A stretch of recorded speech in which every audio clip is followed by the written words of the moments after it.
Senator from Arizona. Mr. President, last week, the senator from Delaware, Senator Coons, and I introduced a resolution simply commending the Department of Justice for its investigation into the interference by the Russian Federation in the 2016 United States presidential election and maintaining that the Russian Federation should be held accountable for its actions. This simple resolution, simply expressing support for our intelligence community and showing them that we are behind them and that we agree with them, we have trust in them, and that we reject the words of a dictator, Vladimir Putin, who denies that, they interfered at all. The Senate will be in order. Senator from Arizona. And the resolution denies the words of a dictator, Vladimir Putin, who maintains that there was no Russian interference in the election. Russian interference in the election is not a debatable fact. This occurred. We have evidence. Anybody who has seen simply what is public recognizes that this happened. Any of us in this body who have sat through classified briefings on this surely know that it happened. The forensic evidence, digitally and otherwise, is simply not debatable. The reason for this resolution was that in Helsinki, it appeared that our president seemed to take the word of a dictator over the word of the intelligence community. He later walked that back, but then still later, the next day, again, talked about election interference as a hoax. So this resolution is nothing more than simply to say it happened. We know it happened, and we stand with our intelligence community, who has said over and over again consistently that there was election interference. Last week I cited George Orwell's 1984, where he said, "The party told you to reject the evidence of your eyes and ears." Today, our president said, "What you are seeing and what you are reading is not what's happening." We need to let the agencies of government here know that we in the Senate stand behind them, that we understand that there was election interference, and by doing this, by knowing this, we can prepare ourselves better for election interference that we know is coming, because it is still in the works. As Director of National Intelligence Dan Coates said, the red light is blinking. This interference occurred and it continues. So by knowing the truth, then we can better prepare for what's to come. So, Mr. President, I ask unanimous consent that the Foreign Relations Committee be discharged of further consideration, and the Senate now proceed to S-Res 583. I ask unanimous consent that the resolution be agreed to, the preamble be agreed to, and that the motions to reconsider be considered, made, and laid upon the table. Is there objection? Mr. President. Senator from Georgia. Reserving the right to object. What we have here is another distraction from what we in this body need to be focused on today. That is funding the federal government and confirming this president's nominees. Right now, we have just 23 working days, the way the Senate operates, between now and the end of the fiscal year. 23, Mr. President. Meanwhile, we have 329 nominees. These are presidential nominees waiting for this body to confirm them. We need to stay on track. This resolution is no more than political theater. This resolution was previously objected to by Senator Cornyn just last week. It will continue to be objected to again because it is unnecessary. The Senate, House of Representatives, and our intelligence community have all thoroughly investigated this matter. In fact, the Senate Intelligence Committee has held 16 open hearings dating back to January of 2017. They all found that Russia did, in fact, attempt to interfere in U.S. elections. We all take that very seriously. However, let's be crystal clear. They also found that there is no evidence that this interference impacted at all the outcome of the presidential election in 2016. This president and this body have consistently been tough on Russia. I have personally co-sponsored strong sanctions on Russia and introduced legislation condemning Russian military aggression around the world.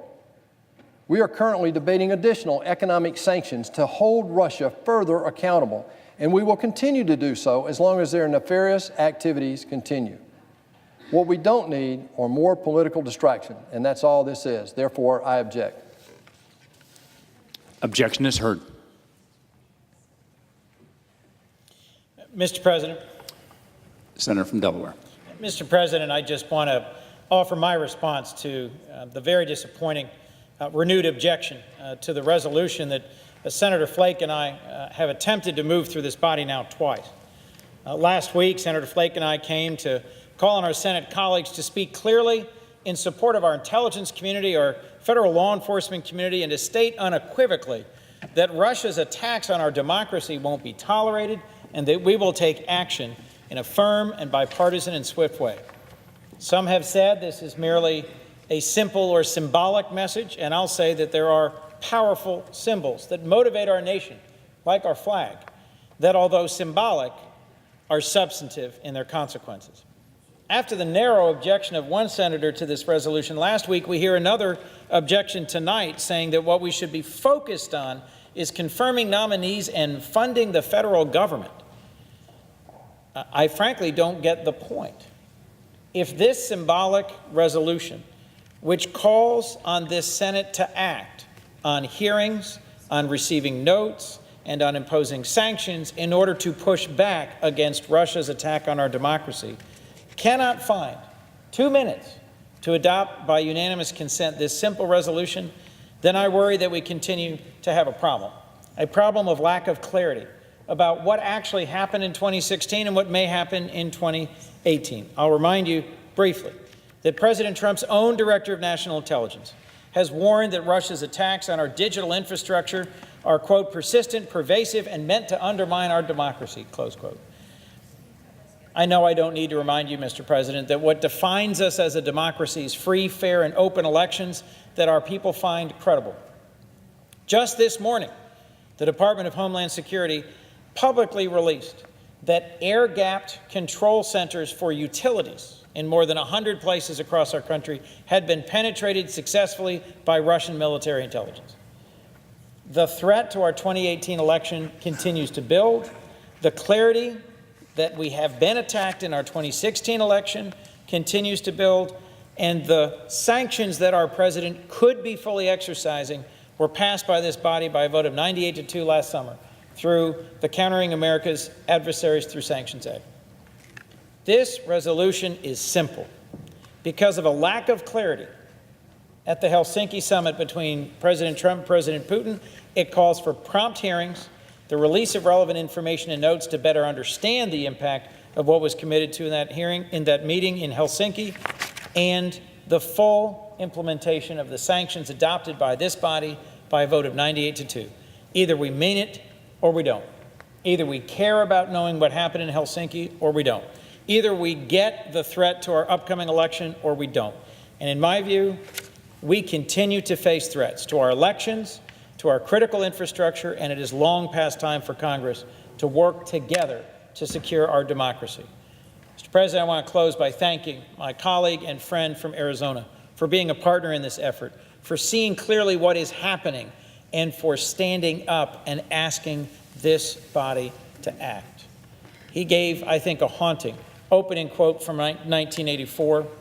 I am concerned that if our president thinks it is appropriate to invite President Putin of Russia to meet with him in our White House or in our nation's capital, that he may not yet fully get the point.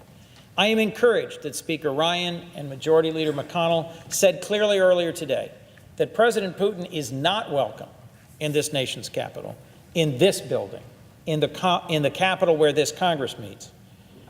I wonder what more it will take for there to be clarity on the part of the administration that President Putin is our adversary, has attacked our election, is a threat to our democracy, and should not be welcome in this nation's capital as a whole.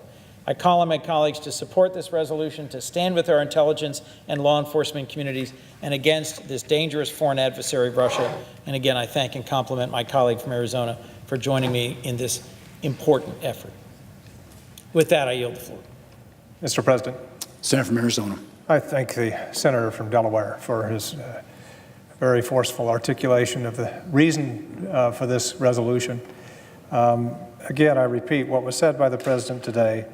What you are seeing and what you are reading is not what's happening.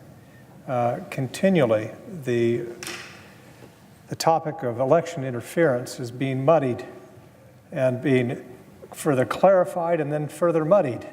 That's why it's important for this body to stand up and say, we know what happened, and we don't want it to happen again. That's what this resolution is all about. The senator who objected noted that we have a lot to do in Congress, and we can't waste our time with resolutions like this. If this simply passes, it's done. We've stated what we came here to state. But as it stands now, since it's been objected to, we'll bring it back. And so if we're really concerned about the agenda for the rest of the year, let's simply agree to it and say, and let the intelligence community know that we stand with them. That's what we're doing here. Why object to it? There is not one sentence in here, not one word that says anything about whether the election interference by the Russians was dispositive or not, if it had any impact on the election. That's not implied in any way by this resolution. It simply states what is obvious, what the senator who objected acknowledged, that has been repeated again and again by this body, by the House Intelligence Committee, and by every intelligence agency that we have. Why not? Because there was such a muddied statement in Helsinki, why not state once again here that we in the Senate know what happened and that we stand with those in the intelligence community who have brought this forward. And with that, I yield back.